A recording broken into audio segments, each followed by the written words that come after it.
그 애를 낳을 때 무우수까지를 잡고 낳았다. 무우수가 근심이 없다. 근심 고통, 해산의 근심 고통이 없다는 얘기예요. 그런데 그 얘기는 바꿔 말하면 절단났다. 왜 이렇게까지 쉴드를 칠까를 생각해 보면 절단났다.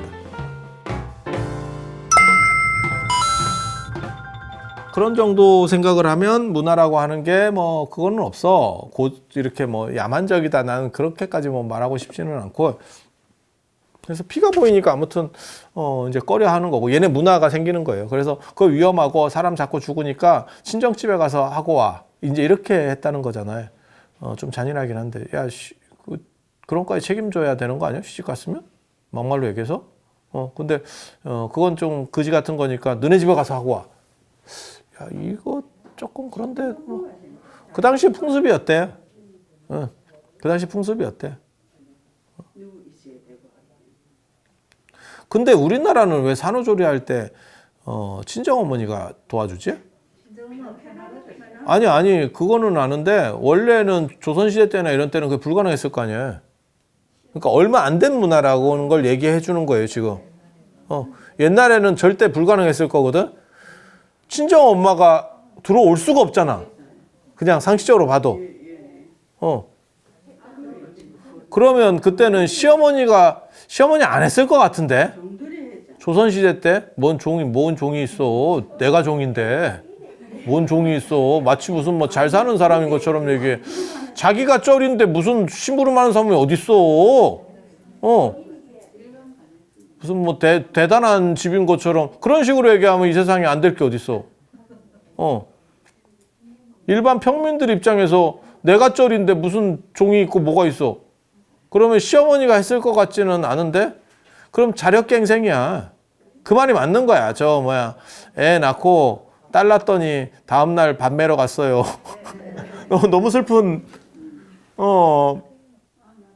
난 그 얘기 진짜 너무 슬프게 들었거든요. 나 어렸을 때, 아니, 그건 자기네들은 슬픈 얘기를 한 게 아니야. 그냥 있었던 얘기를 한 거야. 어른들이.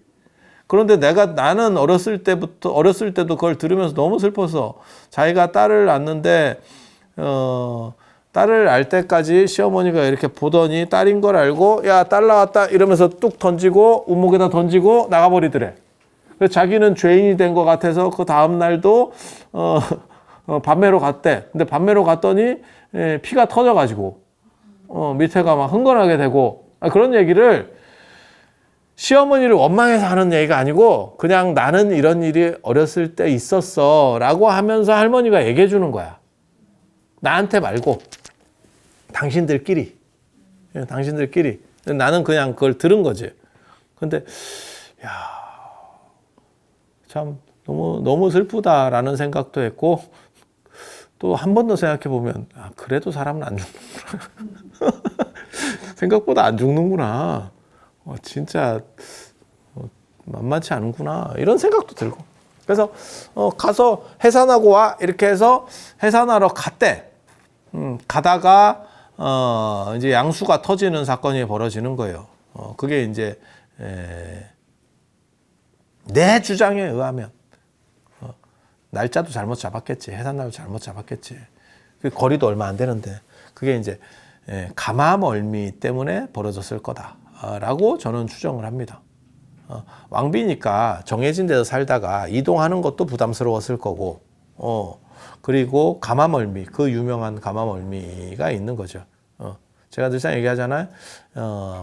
인간이 타는 동물 중에서 뭐 말도 타고 뭐 나귀도 타고 모든 걸 타지만 모든 타는 동물은 이렇게 움직이는데, 개도 이렇게 뛰는데 낙타만 이렇게 뛰어. 그래서 낙타멀미가 아주 유명해. 그러니까 낙타는 앉아 있으면 기울기가 이렇게 찍찍찍찍 이렇게 간다고. 말이나 이런 거는 이렇게 교대로 이렇게 다리가 이쪽 다리 이렇게 세트로 움직이고, 낙타는 이렇게 움직인다니까 다리가. 이게 되게 웃기는 거예요. 사람도 마찬가지입니다. 오른 다리가 올라갈 때 왼팔이 올라가는 거예요. 이렇게 반대로 엇걸어. 근데 이제 좀 이상한 로봇 같은 놈들이 같이 이렇게 올리는데 낙타만 이런 짓을 해. 희한해. 그래서 낙타가 이게 중심이, 그리고 낙타 타보면 아시겠지만 전에 우리 몽고 가서 낙타 때문에 내가 얼마나 시겁을 했는데, 아유, 씨, 말도 못한다 됐잖아. 내가 그때 시겁한 걸 생각하면 말도 못한다. 낙타에서 누가 떨어져가지고 뭐 뇌진탕이 생겨. 아씨. 멀쩡한데 지금도 기억을 못해요. 사람은 멀쩡한데.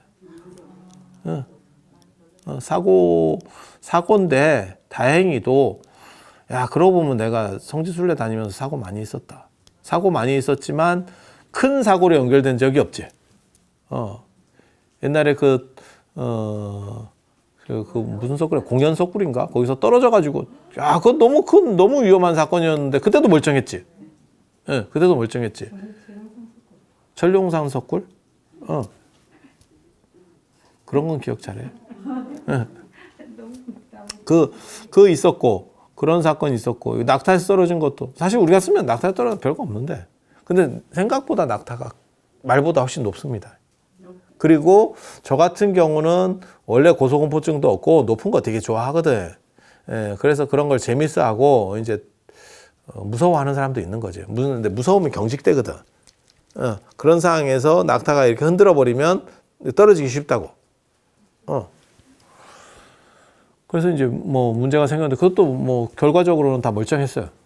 뇌진탕인가 해서 봤더니 아무것도 없었고 그냥 단기 기억 상실, 충격받아서 생기는 거. 지금도 기억 안 돌아왔다던데. 그 부분만 딱. 그래서 제가 낙타를 거기서도 타고 도낭에서도 타고 몇 번 타봤거든요. 도낭에 갔을 때 그때 C컵하고 끝까지 안 탄 사람들도 있잖아. 도낭의 그 낙타.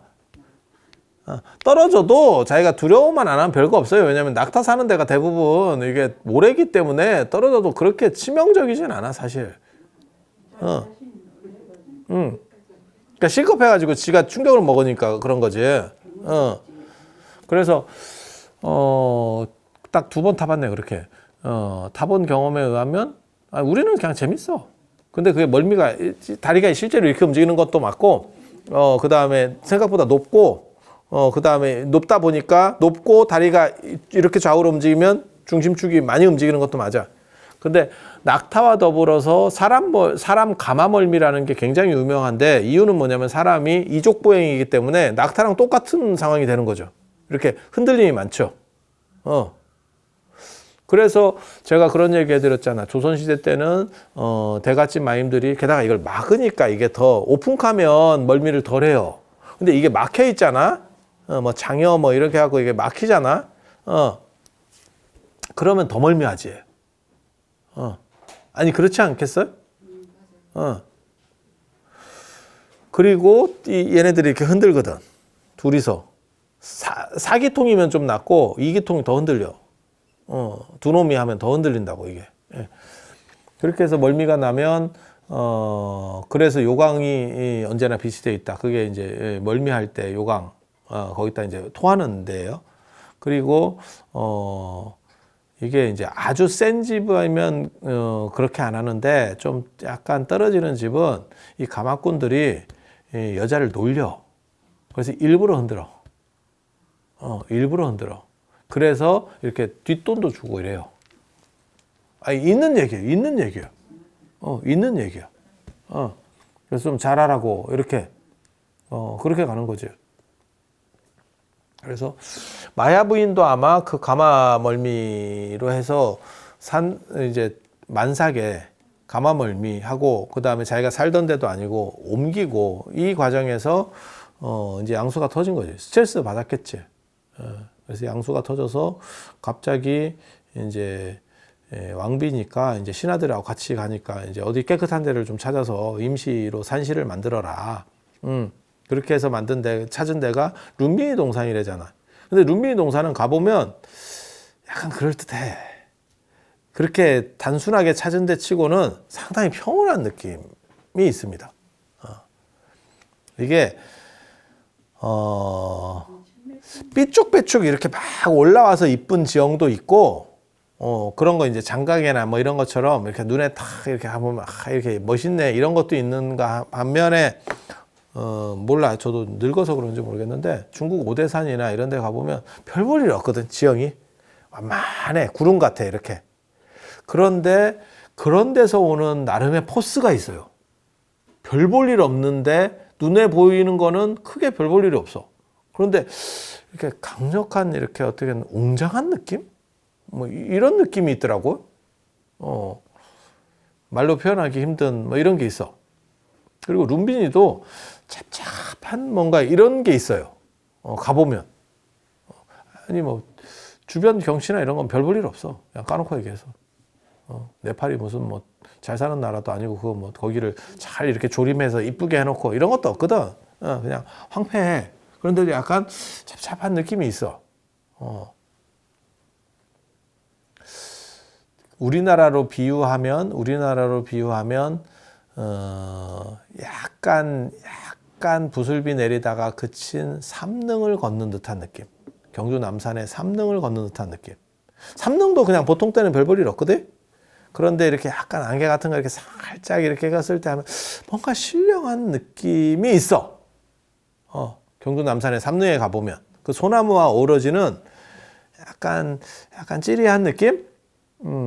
그래서 옛날 사람들이 뭐 신유림 이런 얘기들이 뭐 사천왕사에도 나오는데 그런데도 그런 거 아니었나 싶어. 신들이 이렇게 논인다라고 하는 게 거기서 이제 신이 보이면 대박이지. 환자 인정이야, 환자 인정. 치료를 요합니다. 이렇게 되는 거고 그냥 느낌만 받으면 그건 괜찮아. 그건 괜찮아. 요즘은 우리 같은 사람은 이제 신도 안 보이지 싶어. 눈이 보이지도 않는데 한글도 잘 안 보이는데 신이 보이겠냐? 뚜렷한 것도 내가 신호등 위에 그 간판 그런 걸 못 읽겠는데 눈이 나빠가지고. 근데 뭐 신이 살았다 나타났다 내 눈에 이렇게 살짝 보이려고 띄었다 맙섰다 띄었다 없었다. 야 그거 헛짓이다. 나타날 거면 눈앞에 확 나타나든지 안 그러면 안 보여 우리. 그래서 거기서 갑자기 이렇게 산시를 치고 뭐 임시로다가 뭐 했고 치고 결국 애를 낳게 되잖아. 그 애를 낳을 때 무우수까지를 잡고 낳았다. 무우수가 근심이 없다. 여기서 근심고통, 해산의 근심고통이 없다는 얘기예요. 그런데 그 얘기는 바꿔 말하면 절단 났다. 왜 이렇게까지 쉴드를 칠까를 생각해 보면 절단 났다. 문제가 굉장히 컸는갑다 라고 생각을 해볼 수 있고 결국 마야 부인이 일주일 만에 돌아가시죠. 해산하고. 그 얘기는 절단 났다는 걸 얘기하는 거예요. 그리고 그 절단 났다는 게 불교도의 입장에서는 부처님이 어머니에게 엄청난 피해를 줬다라고 하는 게 이제 문제가 되는 거죠. 그러니까 그거를 쉴드를 치기 위해서 무우수 얘기가 들어가는 거고 고통 없이 나왔다라고 하는 걸 계속 강조하는 거고 또 한 가지는 뭐냐면 나중에 도리천 위모설법 어머니 먼저 돌아가시는 어머니를 위해서 부처님께서 최선을 다했다. 우리식으로 말하면 어떻게 보면 부모에게 위해를 끼친 자식이지. 그리고 그거는 굉장히 마이너스 요인인 건 맞아요. 조선시대 때도 보면 뭐가 있냐면 유복자 뭐 이런 거 있거든. 아니 자기는 아무것도 잘못한 게 없어. 유복자는 아버지가 돌아가시는 거잖아요. 애가 나오기 전에. 예. 그런데 이제 그런 것도 굉장히 손가락질을 받던 게 있고 그리고 남편이 뭐 사고 나서 죽을 수도 있는데 그거를 시댁에서는 뭐라고 얘기하냐면 남편을 잡아먹은 년. 야 그거 진짜 억울할 것 같은데. 아니 내가 뭘 했어? 아니 내가 잡아먹었으면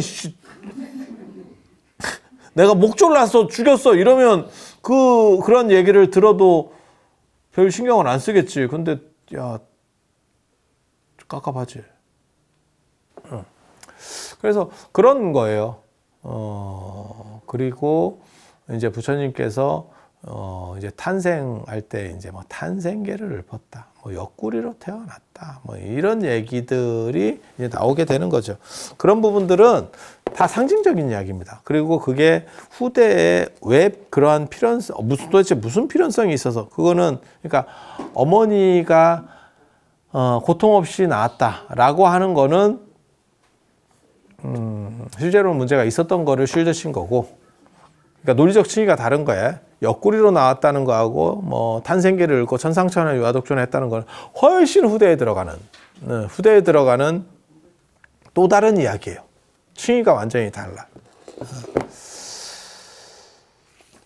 그래서 그런 게 있고, 그 다음에 부처님과 관련해서, 탄생과 관련해서 그게 이제 뭐 4월 8일에 태어나셨다 뭐 하는 거고, 4월 8일이 이제 정확한 날짜는 아니에요. 제가 이제 그 얘기 여기서도 하는데, 그런데 굉장히 재밌는 것 중에 하나가 뭐냐면, 부처님 관련해서 이게 이제 안 보이겠지만 그냥 보인다고 치고, 이게 유화라고 하는 강의예요. 저도 되게 재밌었거든. 부처님 탄생과 관련돼서 보면 땅에서 기름이 솟아올랐다. 뭐 이런 게 있어요. 그 기름이 뭐냐면 향유로 몸을 씻기는 문화가 있어요. 인도는. 우리는 물로 씻기는 거고, 걔네는 향유로 이렇게 씻겨. 태어나면 뭐 씻겨야 되겠지. 근데 그 씻기려고 기름이 올라왔다. 그리고 그 기름이 지금까지 일부분이 나오기 때문에 유화, 기름강이라는 게 룸비니 옆에 있다. 이렇게 나오거든요. 근데 가보면 지금도 그 기름이 떠 있는 흔적들이 강에 남아 있어. 우리 옛날에 가봤잖아. 여기 사람들 안 가거든요. 난 안 가서 간 거야. 사람들 있는지도 몰라. 바보들. 근데 이런 걸 보면, 야, 이게 도대체 어디까지 믿어야 되지? 라는 생각들이 드는 거죠. 지금도 기름 흔적이 있어. 지금도 기름 흔적이 있어, 강에. 예.